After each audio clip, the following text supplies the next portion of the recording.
Welcome to this week's episode of The Scoop, live from Saddleback College. I'm your host, Evan Anderson, and wow, do we have a great show for you today. We'll start by bringing you the latest news and an exclusive interview with Saddleback English professor Catherine Hayter. Then we're going to get your blood pumping in studio with stuntman Mason Sharo, followed by an exclusive look at the creators behind the film Dollface. Lastly, we're going to bring you an inside look at one of Orange County's premier climbing gyms. So without further ado, let's start the show.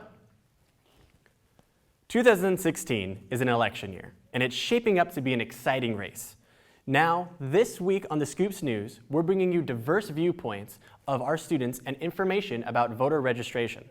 Also, a story about the Veterans Center here on campus. Let's get to it. Last week on Saddleback campus, we had Bernie Sanders supporters and the College Republicans Club in the quad encouraging students to register to vote. The purpose of the Sanders supporters was to do just that, support Bernie Sanders, and try to persuade students into voting for him.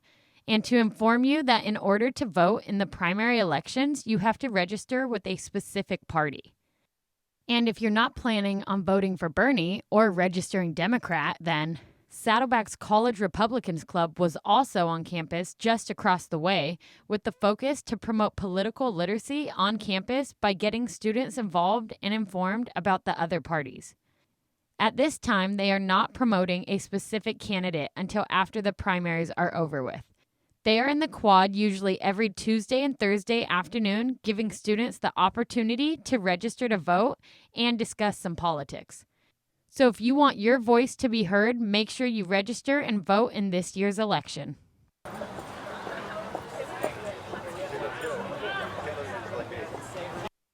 The VETS program at Saddleback College has grown significantly since it was first established 7 years ago.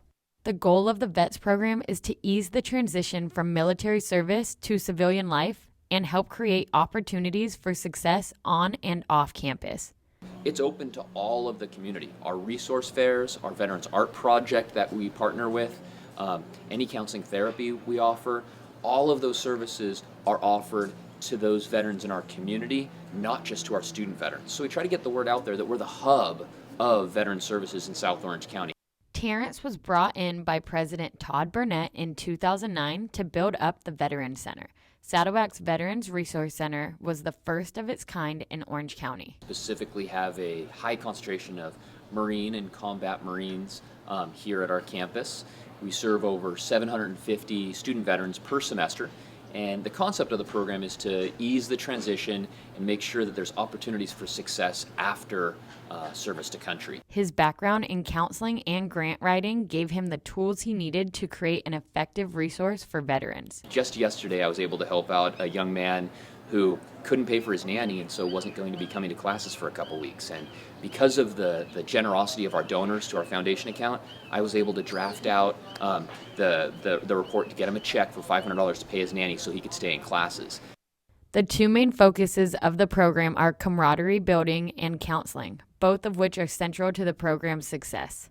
That initial sense of being and belonging that many of our prior military don't feel going onto college campuses, we've tried to establish that through having a vet center, a lounge, a connection area on our campus. The California primaries are this June, so don't forget to register to vote. It's sure to be a riveting election. Here at The Scoop, we had an opportunity to sit down with Catherine Hayter, one of our English professors here at Saddleback College. Professor Hayter is here to talk to us today. Here's Courtney. Thanks, Evan. Today I'm here with Catherine Hayter, who is the assistant professor of English here at Saddleback College. Catherine, how are you today? I'm great. How are you, Courtney? Oh, I'm so happy to be here. First of all, we're going to talk about English, which is going to be, people would think it's maybe like a boring subject, but there actually is a lot of exciting stuff happening with English. Kind of tell us a little bit about why you chose, of all the colleges, why did you choose Saddleback College to be the college that you wanted to come to teach at? Oh gosh, really? I'm just honored that Saddleback College chose me. Sincerely. I actually went here when I was in high school. I took classes over the summer. And I loved it then too. It gave me, I was going to UCLA at the same time, and I could really say that the classes here, some of them were better than the ones I was taking at UCLA.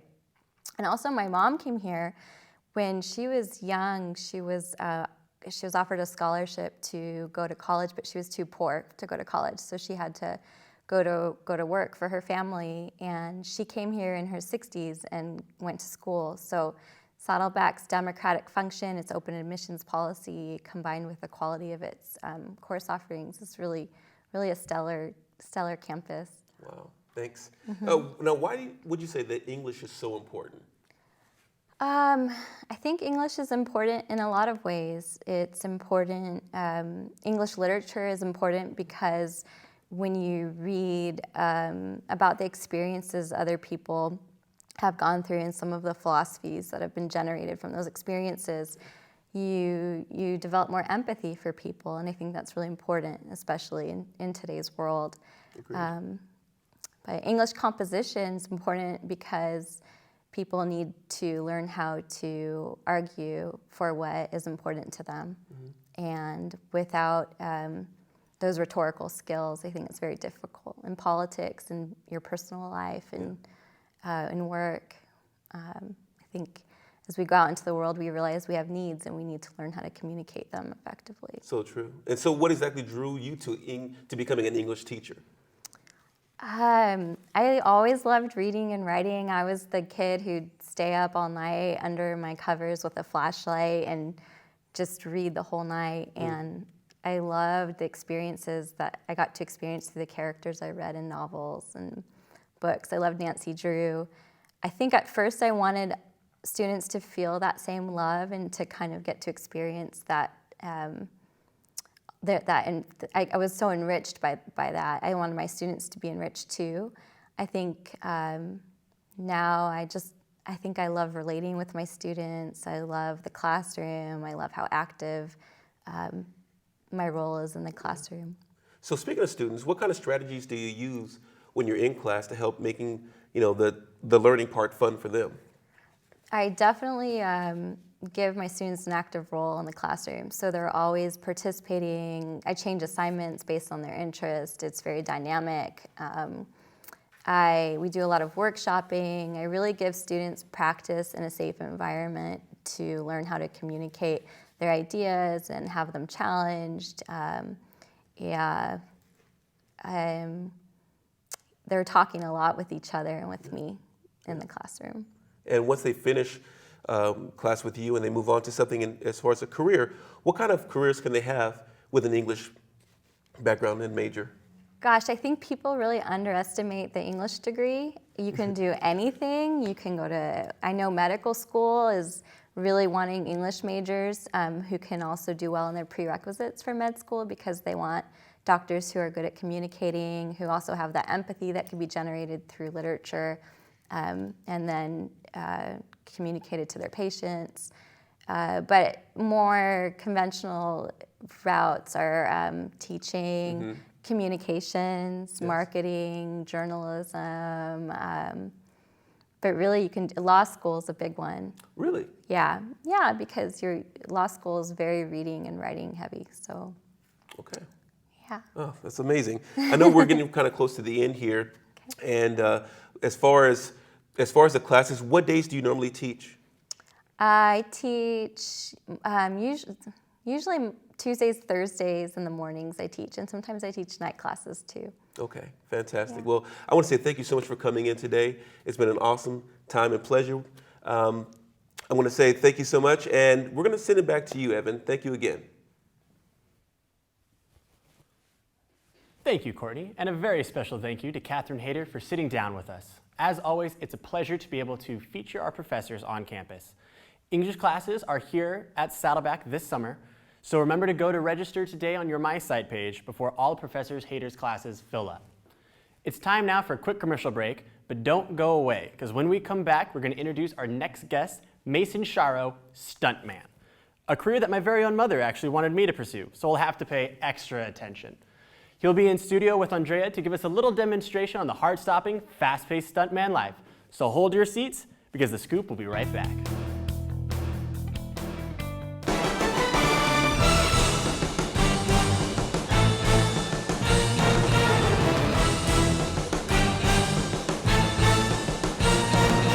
Saddleback College enriches its students and the South Orange County community by providing a comprehensive array of high-quality courses and programs.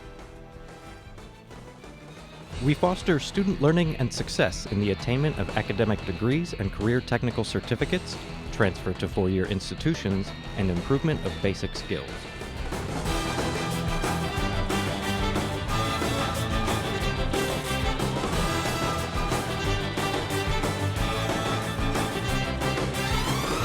We hope Saddleback College will be your first choice.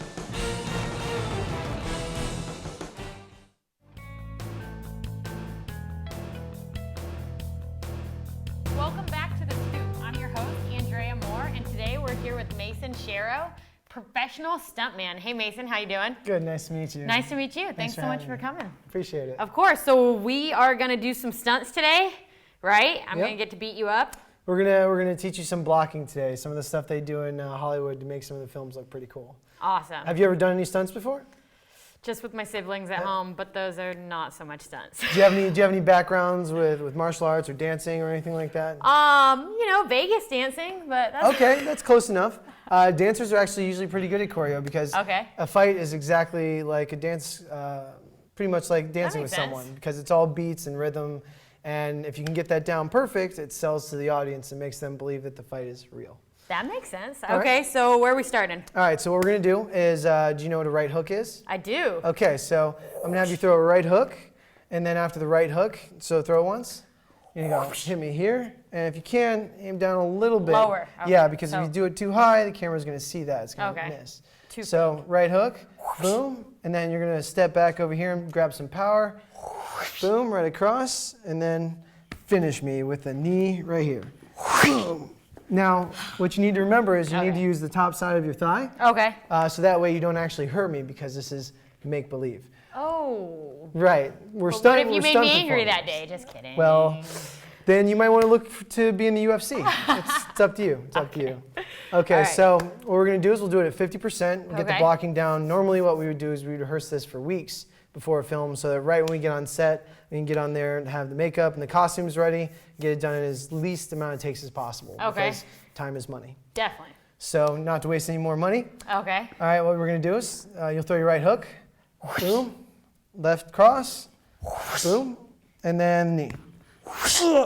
Now, from this side of the camera, that's not going to sell because they can see all of the misses. Okay. Now, what we're going to do is we're going to cut over a little bit this way. Okay. And we're going to cut to this camera, and now we're going to do the same exact blocking, and we're going to do it at 100%. Are you ready? So it's all about the angles. Right, it's all about ready. the angles. Let's do this. All right, here we go. And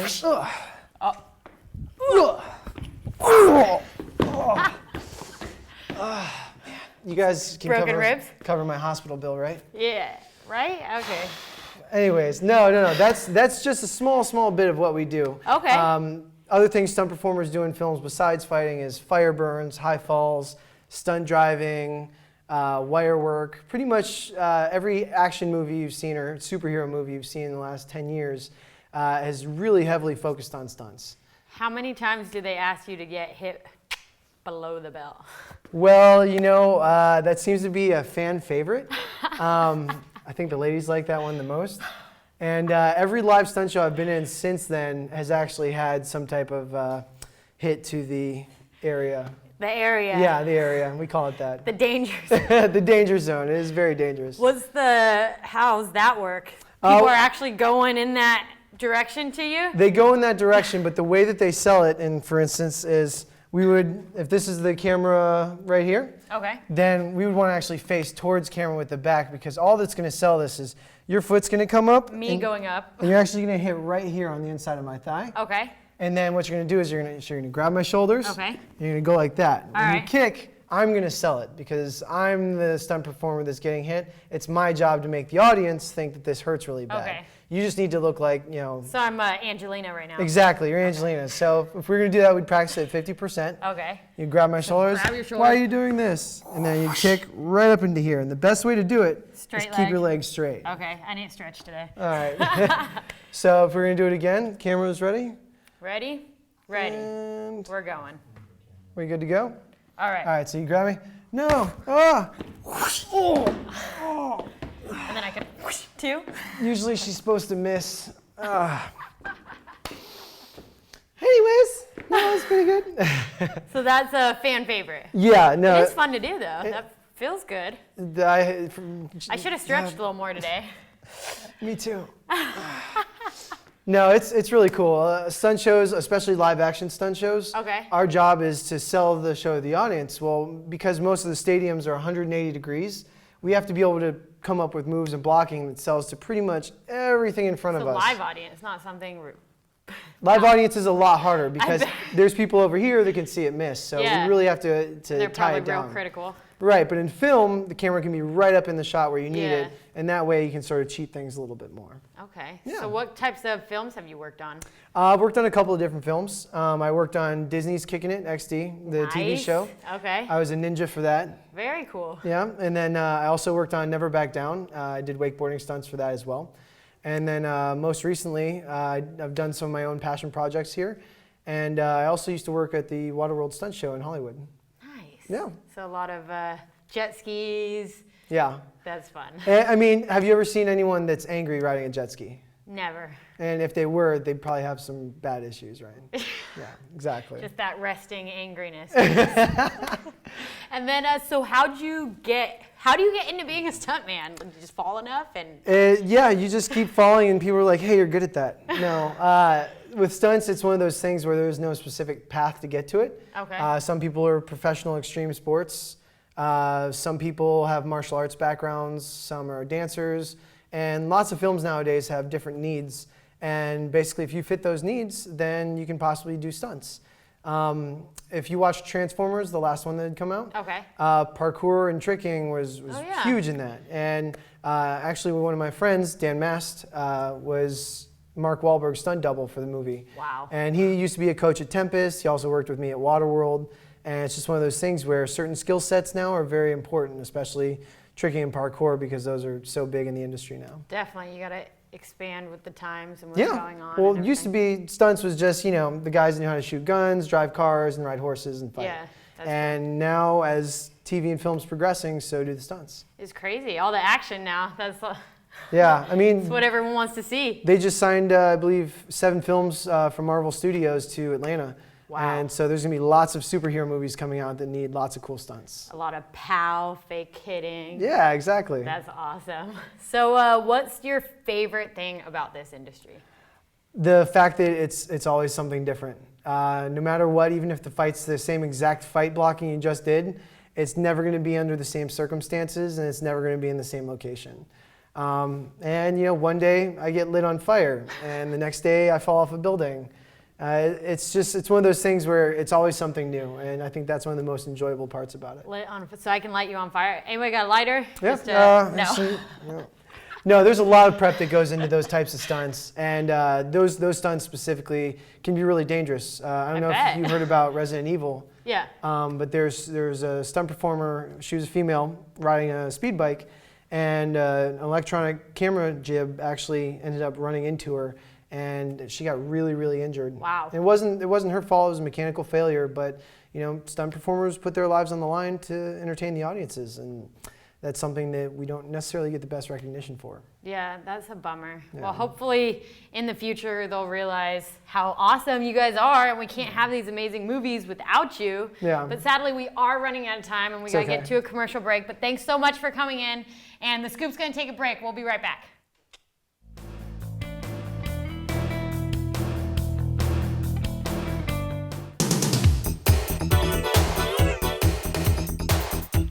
Saddleback College enriches its students and the South Orange County community by providing a comprehensive array of high-quality courses and programs.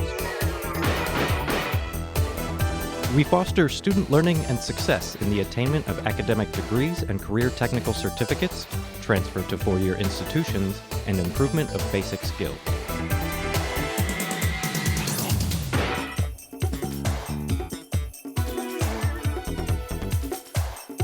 We hope Saddleback College will be your first choice if you seek a dynamic,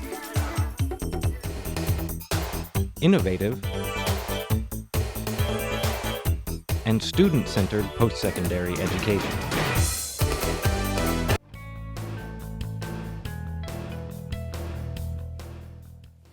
Welcome back. I hope you enjoyed your time with stuntman Mason Sharo. To see more of his work, make sure to check out his Instagram, Universal Stuntman.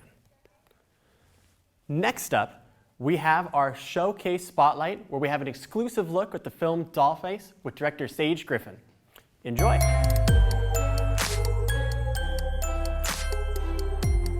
About finding yourself and breaking away from society and from the pressures put on you by your peers. I was mostly inspired just by the people like in my life and how I feel like we all have gone through like the same kind of stresses put on us by society and to fit into their mold instead of our own mold. Everything. How's work? I'm not working currently. You don't work. No, Parker and his family thought that it would be the best choice for his career if I steered away from journalism. And you listened? How's everything with you? My production designer was Ashley Beretta, and she's amazing. She's one of my best friends. We luckily got like the ideal house for a dollhouse. Like this lady's house literally looks like a dollhouse to the point where she has an actual dollhouse that is the replica of her house. So you see the dollhouse in the actual short film at the beginning, and at the end, the last shot is of the exterior of the house. But the apartment where Ivory and her boyfriend Parker live, we actually just filmed that in her pool room, but we put up just some wallpaper that was like really cool, like white and pink wallpaper. We set up like an easel that was all pink. Like everything in that room was pink. So there's a pink coat rack, pink easel. You almost ready? Randy wants us to meet at Victor's before 9.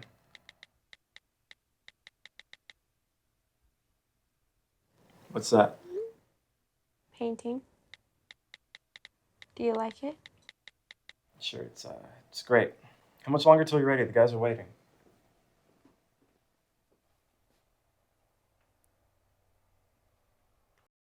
The house kind of just worked itself out.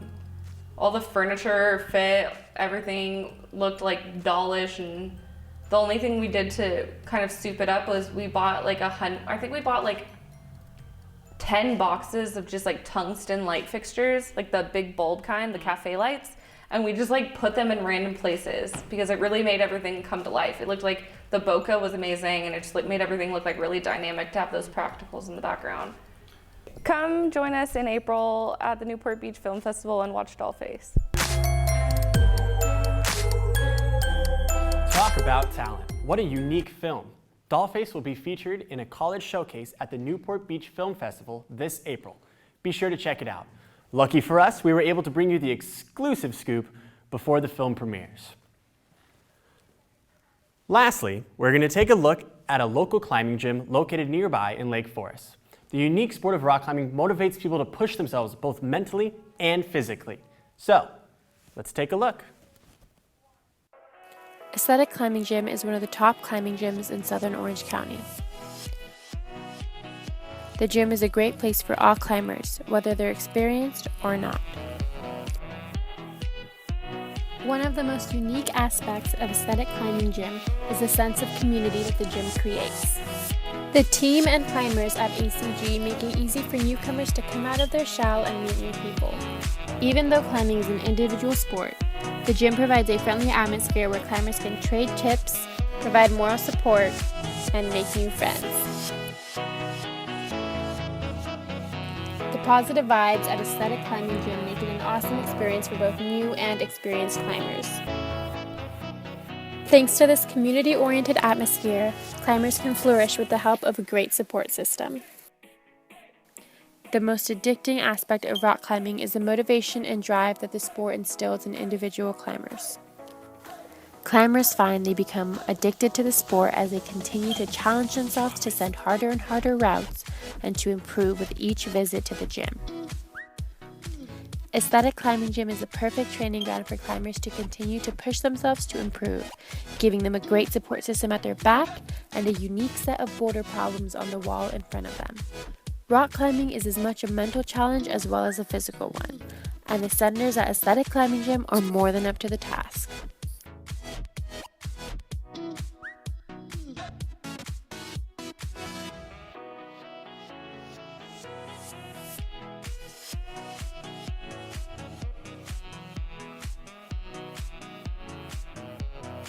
Yeah, we really try and focus on getting you prepared to go outdoor climbing, not just climbing indoors. Since we drew our inspiration from climbing out in Josh Tree and our local climbing crags, we just decided to sort of mold all our routes and stuff like that off that basis. So when you climb here, you get used to what you'll find outdoors. Climbers will find that a lot of the gym's features are modeled after those one would find when climbing out in places like Joshua Tree. The goal for the owners is that climbers can use the gym to train for climbing outdoors. In this way, climbers can experience all the joys of rock climbing, both indoor and outdoor. Once a month, the gym organizes field trips out to places like Joshua Tree, Bishop, and Santa Barbara, where members can experience outdoor climbing firsthand. Aesthetic Climbing Gym is open from noon to 11 Monday through Friday, 10 to 10 on Saturdays, and 10 to 6 on Sundays. Be sure to check out their Instagram at Aesthetic Climbing Gym.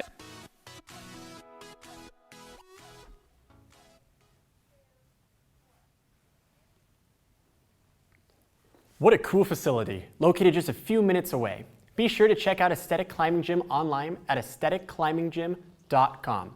Be sure to follow them on Instagram for some super rad climbing pics. I mean, what a great motivator.